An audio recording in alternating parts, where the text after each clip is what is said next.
আমি বিটিআৰৰ 40টা সমষ্টিত হিতাধিকাৰীসকলৰ লগত সভা আয়োজন কৰি আছোঁ আৰু আজি চালাকাটি সমষ্টিত আমাৰ হিতাধিকাৰী সভা হৈ গ'ল। এই হিতাধিকাৰী সভাত আমি কেন্দ্ৰ চৰকাৰৰ যিবিলাক ফ্লেগশ্বিপ প্ৰগ্ৰাম, ৰাজ্য চৰকাৰৰ বিভিন্ন ফ্লেগশ্বিপ প্ৰগ্ৰাম আৰু আমাৰ কাউন্সিল চৰকাৰৰ এই অঞ্চলৰ ৰাইজক উদ্দেশ্যি অৰ্থনৈতিক উন্নয়নৰ কাৰণে আৰু শিক্ষা উন্নয়নৰ কাৰণে সামাজিক বিভিন্ন দিশবিলাক চাই পেলাই কিছুমান ভাল ভাল আঁচনি আনিছিলোঁ। এই আঁচনিবিলাক আজি আমি ৰাইজৰ আগত ডাইৰেক্টলি ইণ্টাৰেকশ্যন কৰিবলৈ নিজে ক'বলৈ আহিছোঁ।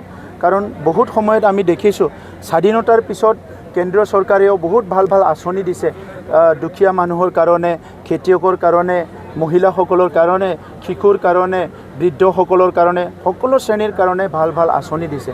কিন্তু সেই আঁচনিবিলাক কেতিয়াবা 100% ৰূপায়ণ নহয়।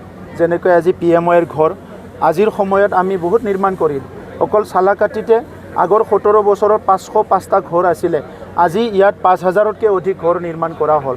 কাৰণটো হৈছে আমি বহুত গুৰুত্ব সহকাৰে লৈছোঁ। আগতে কি আছিলে, এটা ইনষ্টলমেণ্ট ওলালে পইচাটো খৰচ কৰি দিলে ঘৰখন নবনায়।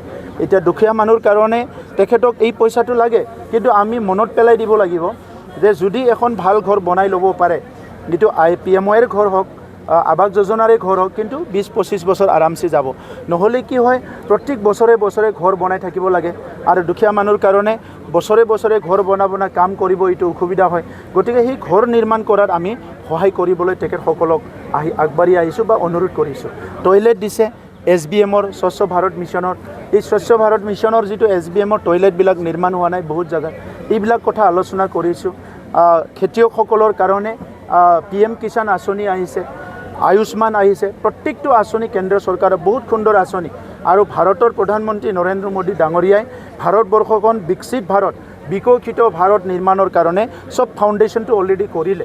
এতিয়া আমাৰ দায়িত্ব আছে যে তেখেতৰ যিটো মনোভাৱ, তেখেতৰ যিটো দূৰদৰ্শিতা, এই আঁচনিবিলাক আমাৰ ইয়াত ৰূপায়ণ কৰিব লাগিব। মুখ্যমন্ত্ৰী ডাঙৰীয়াই অসমখন পিছত ৰাখিব বিচৰা নাই, ভাৰতৰ উন্নত ৰাজ্যৰ ভিতৰত এখন কৰিব বিচাৰিছে।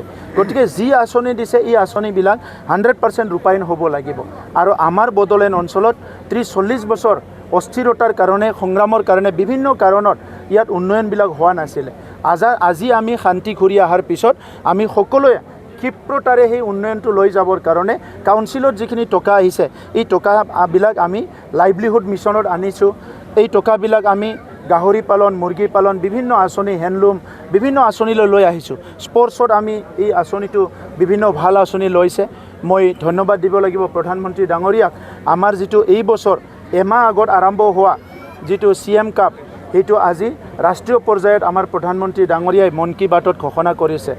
আজি সেইকাৰণে বহুতখিনি কাম বড়োলেণ্ডত হৈ আছে। সেইখিনি আমি হিতাধিকাৰীসকলৰ লগত আলোচনা কৰি আৰু অলপ যে মনটো তেখেতসকলৰ কনফিডেন্সটো বাঢ়াব পাৰে, তেখেতসকলে যাতে কাম কৰাত সহযোগ কৰে, সেইটোকে আমি অনুৰোধ কৰিবলৈ এই মানে কাৰ্যসূচীটো ৰূপায়ণ কৰা হৈছে। আজি কিমান জনক দিয়া হৈছে?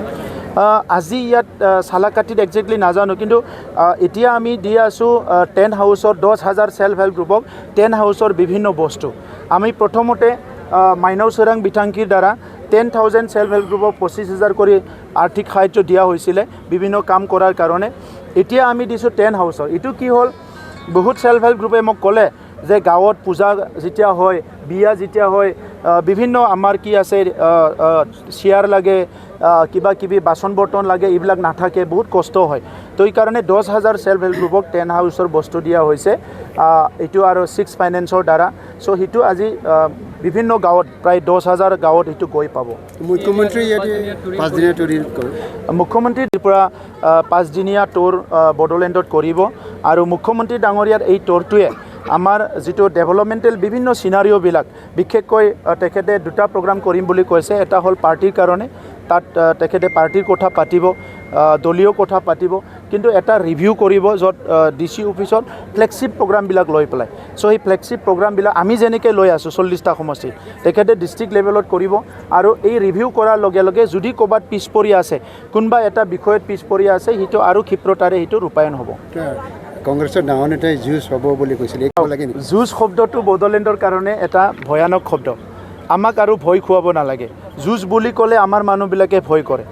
ইলেকশ্যনত অংশগ্ৰহণ কৰক, পাৰ্টিচিপেট কৰক, ইয়াত কেণ্ডিডেট দিয়ক কিবা দিয়ক ইলেকশ্যন খেলক আমাৰ ক'ব লগা নাই যেতিয়া যুঁজ বুলি কোৱাৰ লগে লগে বড়োলেণ্ডত যোৱা 40 বছৰত বহুত যুঁজ হৈ গ'ল হকে বিহকে যুঁজে হৈ আছে আমি বহুত টেষ্ট দেখিলোঁ আমি বহুত মৰাশো দেখিলোঁ অকাল মৃত্যু মানুহবিলাকৰ বহুত দেখিলোঁ শিশুৰ পৰা মহিলালৈকে আমি ইয়াত মৃত্যু দেখিলোঁ চ' সেইকাৰণে আমি ইয়াত আকৌ যুঁজ নিবিচাৰোঁ ভাৰতবৰ্ষ বিশ্বৰ ভিতৰত সৰ্বশ্ৰেষ্ঠ গণতন্ত্ৰ ইয়াত ভাল মন লৈ আহি ৰাজনীতি কৰক ৰাইজক আপোনাৰ ভাল ভাল কথাবিলাক দাঙি ধৰক সকলোকে বিশ্বাস আজি দিবলৈ আপুনি চেষ্টা কৰক কাৰণ যোৱা 40 বছৰমানত আমাৰ এনেকুৱা হৈ গ'ল এটা জনগোষ্ঠী আনটো জনগোষ্ঠীৰ পৰা বহুত দূৰত গুচি গৈছিলে ইভেন বহি দুটা জনগোষ্ঠী কথা পাতিবৰ পৰা পৰিৱেশে নাছিলে এই 4 বছৰত এই পৰিৱেশটো ঘূৰাই অনা হৈছে ইয়াত প্ৰধানমন্ত্ৰী ডাঙৰীয়াৰো মাৰ্গদৰ্শন আছে গৃহমন্ত্ৰী অমিত শ্বাহ ডাঙৰীয়াৰো মাৰ্গদৰ্শন আছে আমাৰ মুখ্যমন্ত্ৰী ডাঙৰীয়াৰো ইয়াত বহুতখিনি পৰিশ্ৰম আছে আমি সবে মিলি ইয়াত শান্তিটো ঘূৰাই আনিছোঁ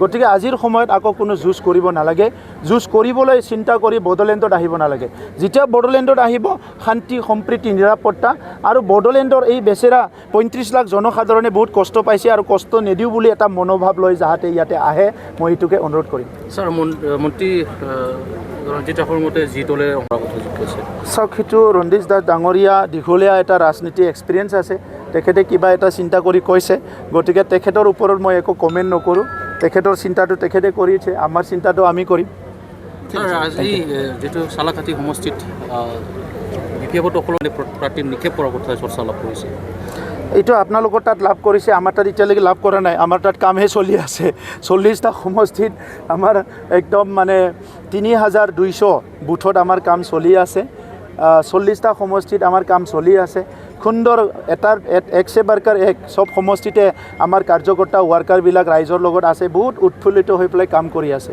চ' এইটো ভাল কথা চালাকাটিত এতিয়া পৰিৱেশ আমাৰ বহুত ভাল এখেতসকলৰ 2-3 বাৰ জিকি পেলাই MCL এজন কেতিয়াবা EMO হ'ল কিন্তু কাম কৰিবলৈ পৰা নাই সেইটো ৰাইজে দেখিছে সেইকাৰণে দলে বলে সব জনগোষ্ঠী ওলাই আহিছে থেংক ইউ